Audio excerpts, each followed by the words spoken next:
다 함께 조용히 묵상하시면서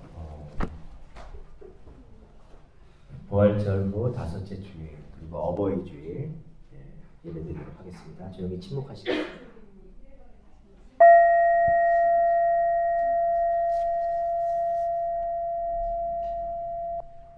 그날 나는 죽음의 문턱에서 돌아왔다. 어머니가 차려주신 밥상을 받았다. 눈물이 밥알에 섞여 입안을 맴돌았다.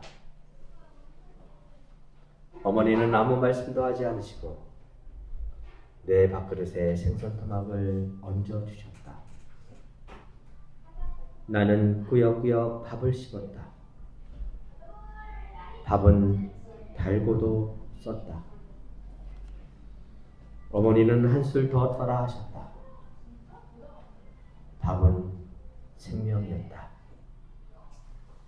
나는 그 밥을 먹고 다시 살아났다. 그날 이후 나는 안다.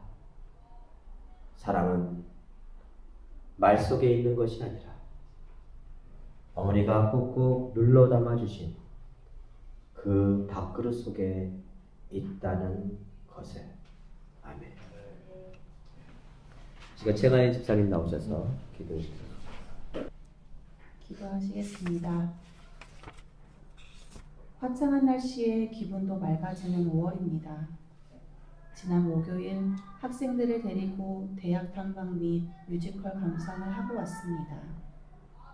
들뜬 학생들의 모습을 귀여워하면서도 대중교통을 이용할 때 지켜야 할 예절을 알려주고 27명이 모두 잘 따라오고 있는지 계속 확인하며 잘 다녀왔습니다. 요즘 체험학습이 많이 언급되고 있습니다.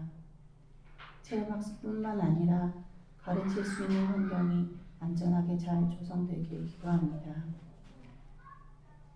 맑은 공기며 푸르른 자연이며 신경 쓸 겨를 없이 정신없이 바쁘게 살아가는 일상이지만 무심코 바라본 창문 너머의 자연에서 점심시간 잠깐 걷는 산책에서 푸르르고 맑은 자연을 보며 위로를 얻습니다.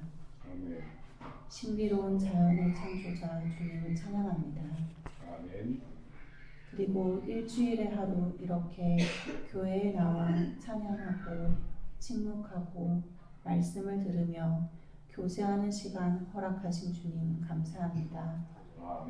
특히 넓고 넓은 우주 속에서 동력이라는 공동체의 만남을 허락하신 주님 감사합니다. 주어진 것에 감사하고 감사함을 표현할 수 있는 우리가 되게 하옵소서. 모든 것에 감사드리며 예수님 이름으로 기도합니다. 아멘. 한 주간 동안 잘 지내셨어요? 네. 끝내셨어요? 날씨 너무 좋지 않았어요? 네. 오경환 목사님 네 분 오셨네요. 반갑습니다. 제가 오실 때 혼자 오지 않으시고 또 한 분을 모시고 오셨습니다. 여러분들도 교회 오실 때 한 분 모시고 오세요. 여기 엘렌이라고 하는 우리 보라 가디건 입으신 우리 환영합니다.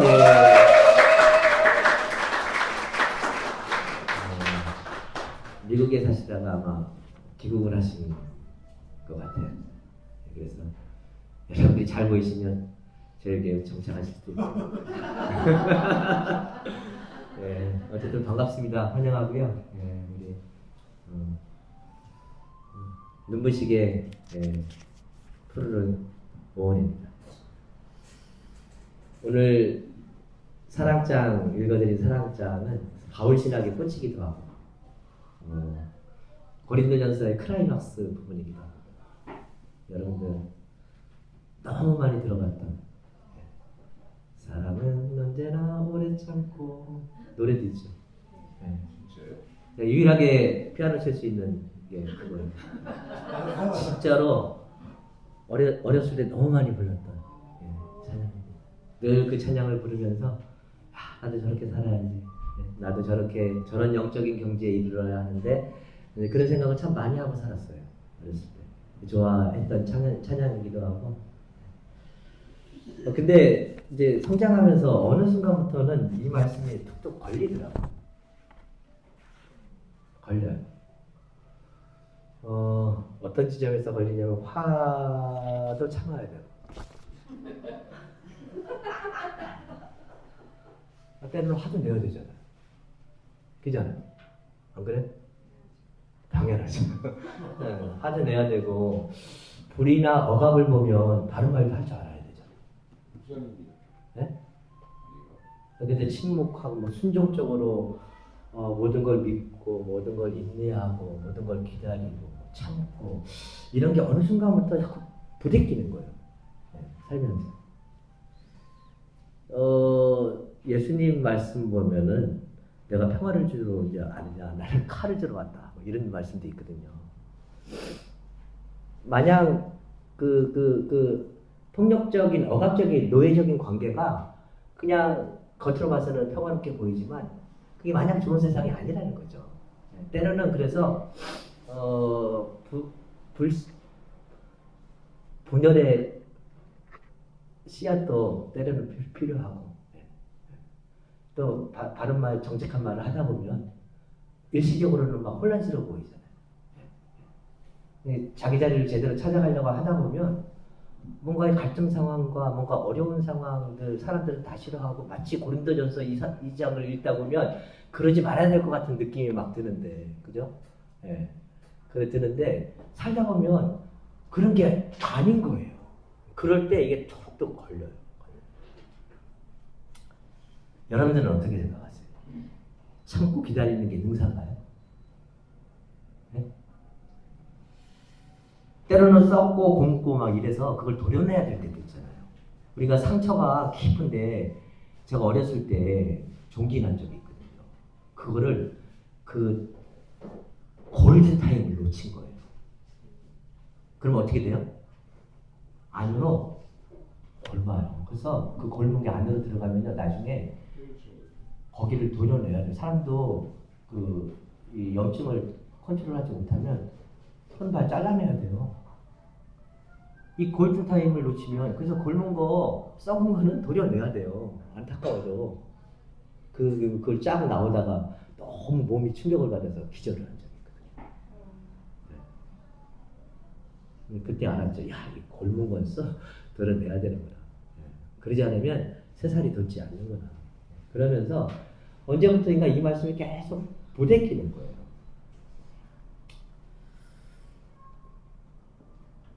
지난 겨울 우리가 계엄을 뚫고 지난 겨울이구나 이제 그죠? 벌써 2년 됐네. 네. 그런데 만약에 불의한 정권에 대해서 저항하는 사람들이 없었으면 그 좋은 게 좋은 거고 침묵하고 기다리고 그냥 인내하고 그렇게 살았으면 그 세상이 올 수 있었을까? 이런 세상이 절대 올 수 없었을 거예요.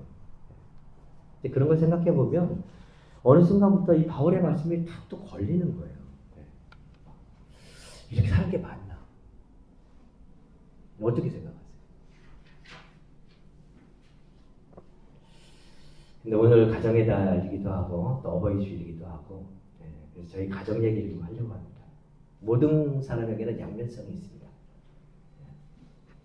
선과 악이 있고 빛과 어둠이 있고 좋은 점이 있고 안 좋은 점이 있고 저희 아버님도 그러셨어요. 저희 아버님은 6살 때 어머님을 여의셨어요. 그래서 어린 시절부터 객지에 나와서 혼자 사셨어요. 안 해본 거 없이 대전에서 충북 영동 용산인데 고향이 거기서 일찌감치 나오셔서 어린 시절부터 대전에서 중고등학교 시절 다 나오시고 그러면서 화장품 가게도 하시고 신용금고도 하시고 나중에 돈을 버셔서는 주유소도 하시고 그러셨어요. 그래서 자수성가로 홀로 이렇게 잘 크신 그런 아버님이셨어요.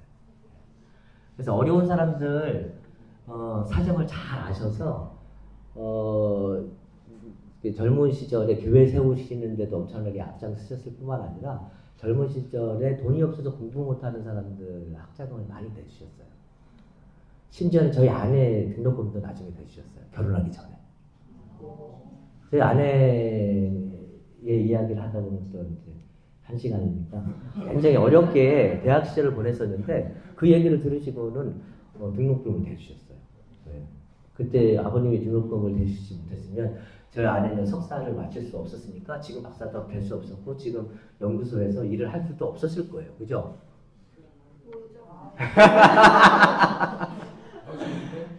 더 좋아요? 네, 어쨌든 네.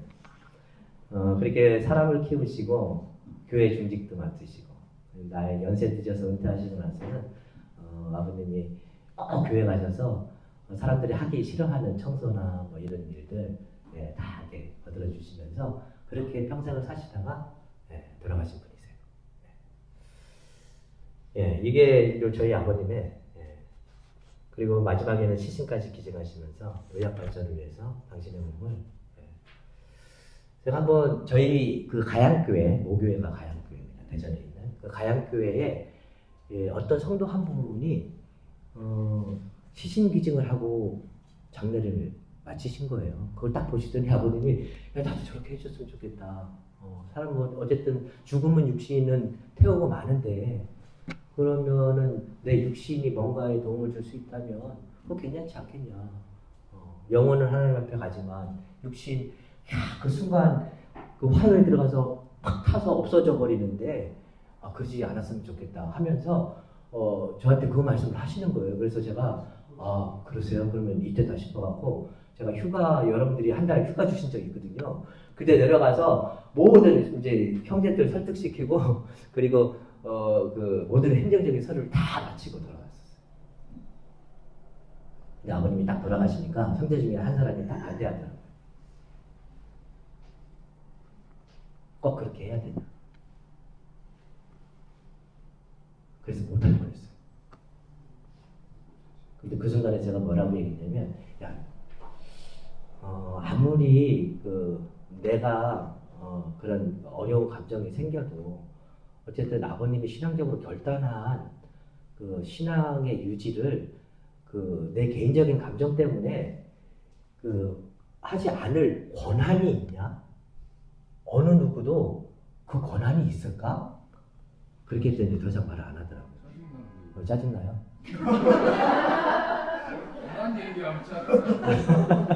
그런데 그렇게 하고 나서 제가 가만히 봤어요. 동생이었는데 동생이 아버님 그 마지막 한 몇 달 동안 돌아가시는 과정에서 동생이 아버님 목욕을 일주일에 한 번씩 꼭 와서 씻겨드리고, 그러니까 동생 입장에서 보면은 아버님의 몸을 직접 본인이 계속 만지면서 씻어드리고 그랬던 몸이라 너무 귀하게 느껴지는데 그 몸이 훼손된다는 느낌을 가지니까 이게 막 받아들이기가 너무 어려웠던 모양이에요. 네. 형 꼭 그렇게 해야 돼? 그러더라고요. 형 꼭 그렇게 해야 돼.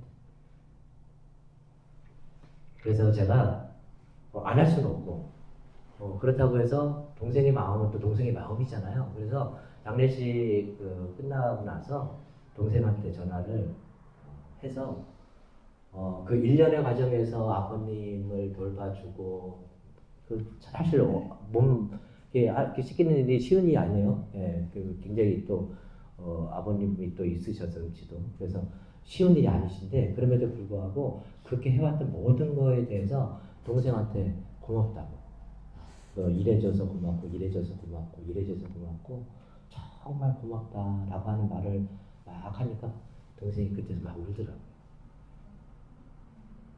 남자가. 왜 울으세요? 저도 울어요. 그 울면서 다 해소가 됐을 거예요. 너무 고맙더라고요. 그렇게 저희 아버님이 떠나셨습니다. 근데 그럼에도 불구하고 저희 아버님은 한 사람이셨어요. 아버님도 한 인간이셨어요. 어린 나이에 어머님을 잃고 객지에서 혼자 생활하다 보니까 외롭고 고독하셨고 그리고 사랑이 뭔지를 저는 어머님한테 사랑을 많이 받았어요. 아버님한테 사랑을 많이 받았기 때문에 사랑이 뭔지 사랑을 어떻게 하는 건지를 제가 몸으로 알면서 컸어요. 예. 근데 이제 아버님은 어린 시절에 그런 경험들이 거의 없으신 거잖아요. 그러다 보니까 사람이 사람을 자식을 아내를 어떻게 사랑하고 그 표현을 어떻게 해야 되는지 잘 모르고선 자라오신 것 같아요. 거기에다가 혼자 자라시다 보니까 자존감이 약하시고 그래서 밖에서 당하는 스트레스를 밖에서 푸시지 않고 늘 안에 들어가서 푸셨어요. 엄한 사람이 계속 내맞고 가장 편하고 싶고 어쩌면 가장 많은 사랑을 베풀어줘서 가장 존중해야 될 그 대상들인 그 가정의 소중한 사람들에게 많은 또 상처와 아픔을 주기도 하셨어요. 그러다 보니까 어머님의 가정생활은 늘 고난의 연속이셨어요. 그때 어머님이 그런 말씀을 하세요. 그럴 때마다 어머님이 붙잡고 살았던 말씀은 뭐냐면 내가 무너지면 다 무너진다. 내가 무너지면 이 눈에 넣어도 아프지 않을 이 토끼 같은 새끼들 얘네들의 삶이 무너진다. 얘네들의 인생이 무너진다라고 하는 생각으로 내가 무너지면 다 무너진다. 남편이 어렵게 자라서 생긴 이 생채기들을 어렵다라고 또 반복시키면 우리 새끼들 인생에서 똑같이 이것이 반복된다라고 하는 그 생각 때문에 어떻게든 내가 이 가정을 지켜야겠다. 나는 이 가정을 무슨 수가 있어도 무슨 일이 생겨도 나는 이 가정을 지킨다.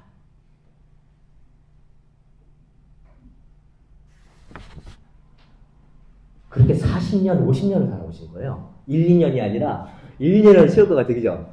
근데 이게 30년이 아니라 40년, 50년, 야, 거의 아버님하고 60년을 살아오셨습니다.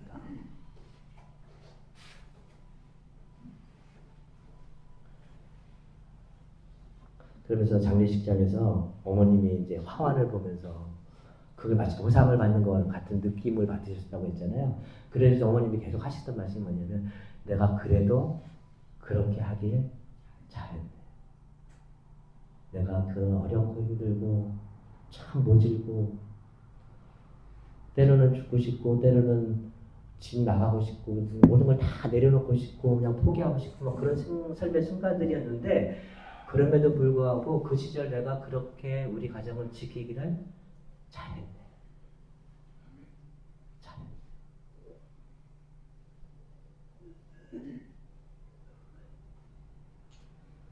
아버님이요 한 2년 전부터는 날마다 비셨대요. 내가 몰라서 그랬어. 그러니까 아버님, 어머님도 사실은 위로 받으실 거 다 받고 화해 받으실 거 다 받고 가신 이제 아버님이 떠나셨는데 내가 몰라서 그랬어. 내가 그런데 그럼에도 불구하고 가정 지켜줘서 고마워 미안해 고마워. 근데 그 시절부터는 어머님도 그런 거죠. 엄마 없이 커서 받은 이 생책이 트라우마가 평생 가는 거예요. 평생 가는. 그러니까 그걸 생각한 거예요, 어머님도.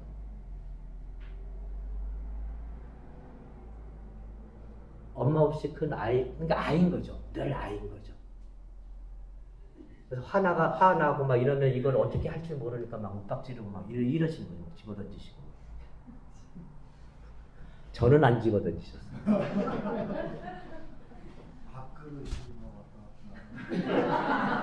자세한 이야기는 나중에 오시면 제가 상세하게 해드릴게요. 사실 저에게 그런 열심히 안 들으면서 꼭 전해요. 저에게 그런 인생을 살라고 하면 저는 자신이 없습니다.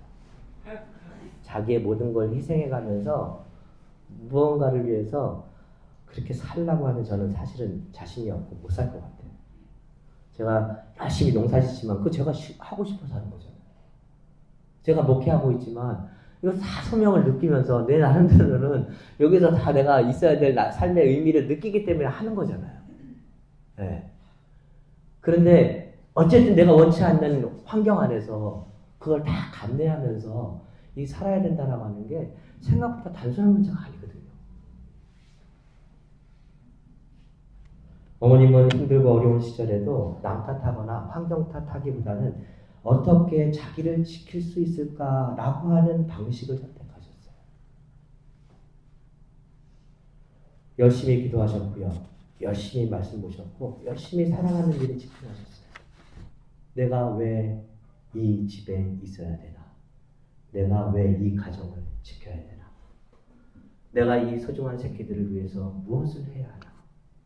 본과 폭력과 고난과 시련이 난무하는 시간 속에서도 선명하게 내가 이 순간 고통스럽고 힘들고 어렵지만 그럼에도 불구하고 무엇에 집중해야 되는가를 선명하게 들여다보시면서 거기에 집중하시면서 살아오셨다. 장례를 치르는 동안 식구들 대부분 저희 식구들이 눈물이 별로 없어요. 에이 목사님 자주 우시면서 원래 저도 젊었을 때 눈물이 없었어요. 나이 드니까 자꾸 눈물이 나오더라고요. 네? 그러면은 여기 전문가 한 분 모셔. 근데 둘째 날 가양교회 원로 목사님이 오셨잖아요. 원로 목사님은 아버님하고 동고동락을 같이 하셨던, 교회를 같이 세우시고 교회를 같이 성장시켜 하셨던 원로 목사님은 우리 아버님한테는, 저희 아버님한테는 어머님과 같은 그런 분이시죠. 그분이 딱 등장하니까 어머님부터 형, 뭐 저 남동생, 여동 다 할 거 없이 그냥 눈물이 막 그냥 하염없이 흐르는 거예요. 그분이 제가 몇 번 말씀드렸지만 그분이 은퇴하실 때 70세 은퇴하실 때 교회에서 해외 여행 가라고 경비 주셨던 거를 저희 아내 마지막 등록금으로 내주신 분이에요. 여자가 똑똑하면 집안 망한다고 저희 아내가 공부하러 나간다고 하니까 어머님 주변에 많은 사람들이 여자가 똑똑하면 집안 방해, 공부시키면 안 돼 막 그랬었을 때에 저희 어머님과 아버님을 설득시키셨던 분이 저희 감리교회 그 김문식 목사님이세요. 요즘이 어떤 시대인데 여자도 배워야지 이러시면서 저희 그 감리교회 그 목사님이 다 설득시키셨어요. 입막음 해주시고 길 열어주시고 그분이 딱 오셔서요. 마침 담임 목사님이 안 계셨어요. 해외 나가시고 안 계셔서 그 원로 목사님이 오셔서 딱 설교 말씀을 해주시는데 성경 얘기 안 하세요. 딱 무슨 얘기만 하시는지 아세요? 며느리 잘 들어왔다고?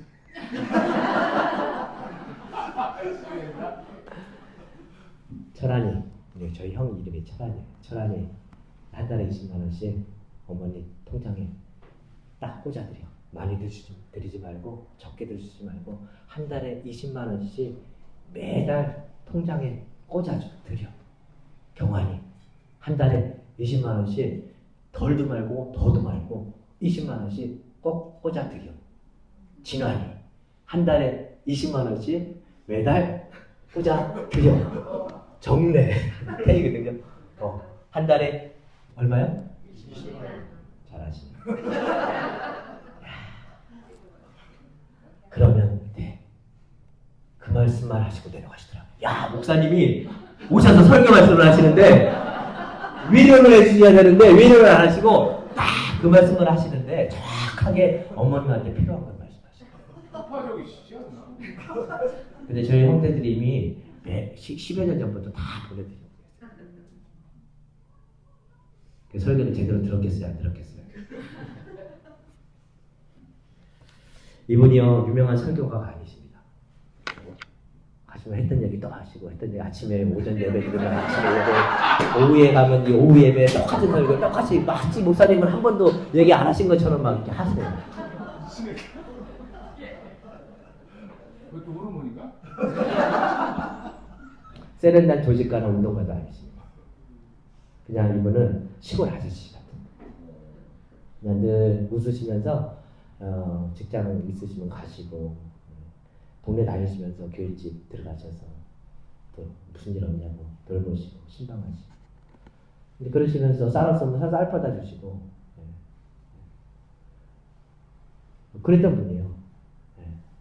근데 제가 한국에 와서 목회한다니까 그분이 뭐라고 하시는지 알아요? 김 목사, 내가 목회해보니까 그분이 한 1000명 이상 성장시키시고 은퇴하신 분이에요.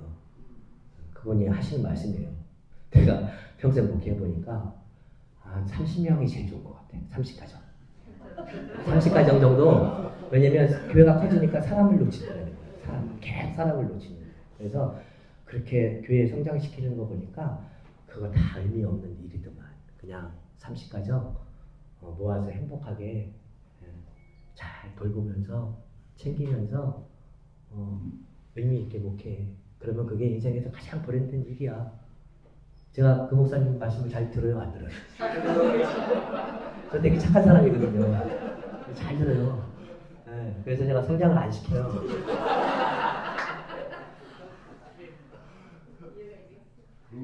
그러니까 그 목사님의 뜻은요, 사람 수보다 더 중요한 거는 관계, 사람을 대하는 태도,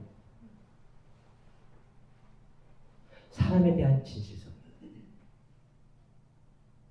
그게 평생 목회해 보니까 그게 목회의 전부더라는 거죠.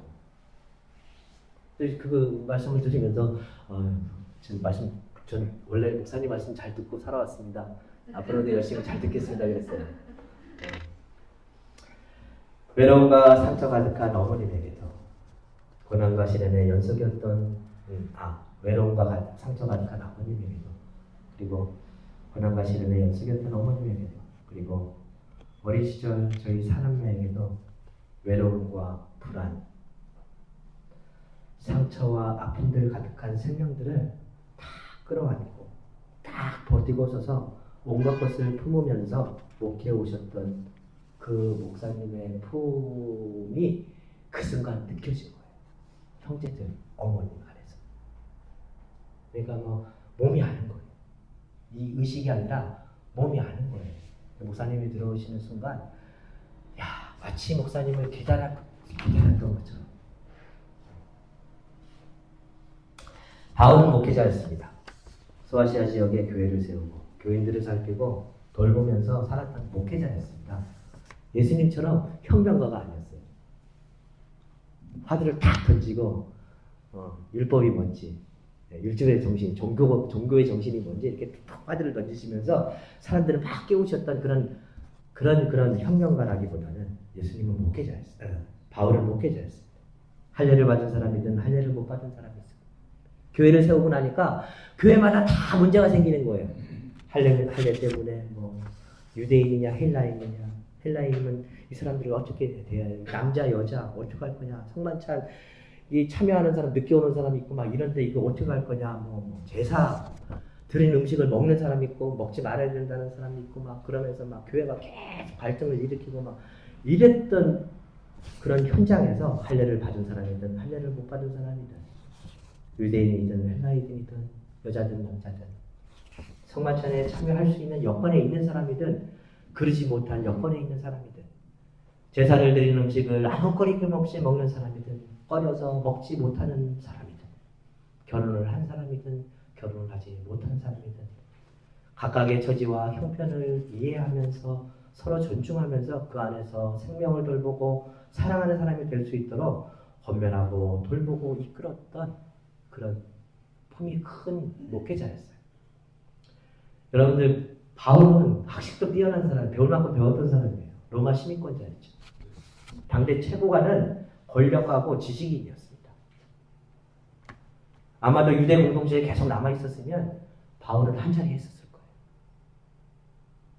그런데 예수에게 꽂힌 다음에 스스로 너른 품이 되어서 스스로를 낮추고 생명들의 저마다의 아픔을 품으면서 저마다의 상황에서 예수 그리스도 안에서 자기다움의 길을 찾아갈 수 있도록 깊은 애정과 사랑과 열정과 신뢰를 가지면서 한 사람 한 사람을 믿어주면서 그 사람들이 왜 그렇게 아파하는가 그걸 돌보면서 품으면서 어떻게든 살리려고 애를 쓰면서 살아왔던 목회자였습니다. 5월 가정의 달을 맞이하면서 참 고마운 많은 사람들이 있어요.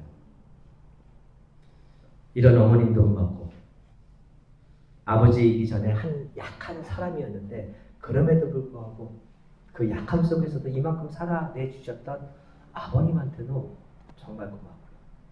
엄마처럼 가족들 모두에게 너른 품이 되어 주셨던 목사님에게도 너무 고맙고, 학교에서 아이 하나가 뛰어내리면 학교가 풍지박산납니다.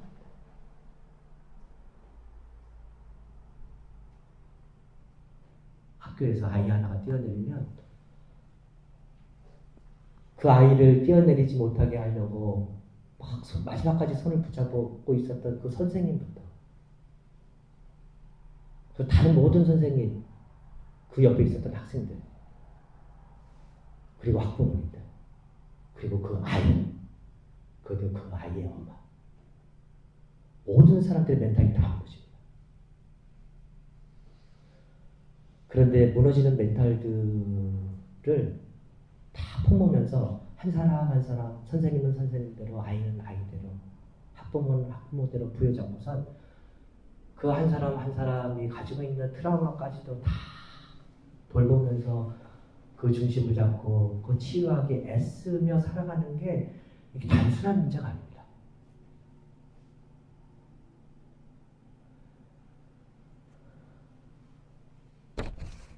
지난 한 주간 동안 그 아픔을 겪으면서 그 중심을 지키면서 살아내 주신 우리 집사님이 계세요.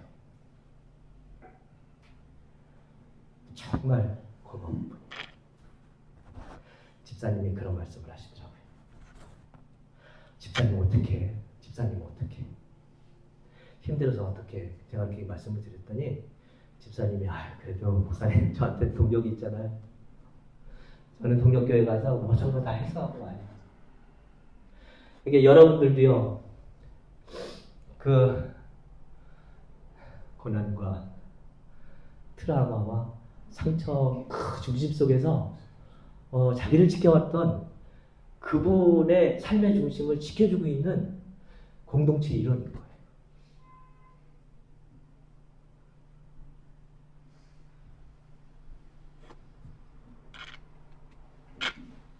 사람은 누구나 저마다의 가시와 남물을 흉터를 품고 살아갑니다. 그러나 돼지 같은 어머니의 마음, 혹은 하늘 같은 신의 너른 품은 그 거친 상처들을 가만히 감싸 안습니다. 날선 가시조차 그 온기 속에서 부드러운 숨이 되고, 일그러진 아픔은 마침내 온전한 생명이 되어 찬란하게 피어납니다. 그런 찬란한 생명을 위해 지금도 너른 품으로 존재하는 이 땅의 모든 생명의 어머님들에게 진심으로 감사드립니다. 에리 프롬은 그런 말을 합니다. 전쟁을 하고 폭력을 휘두르는 사람은 자기 삶에 대한 사랑이 없는 사람이다. 결국 자기 혐오, 자기 무기력, 자기 무가치함, 자기 결핍이 결국은 또 다른 폭력과 전쟁을 키워나간다는 겁니다.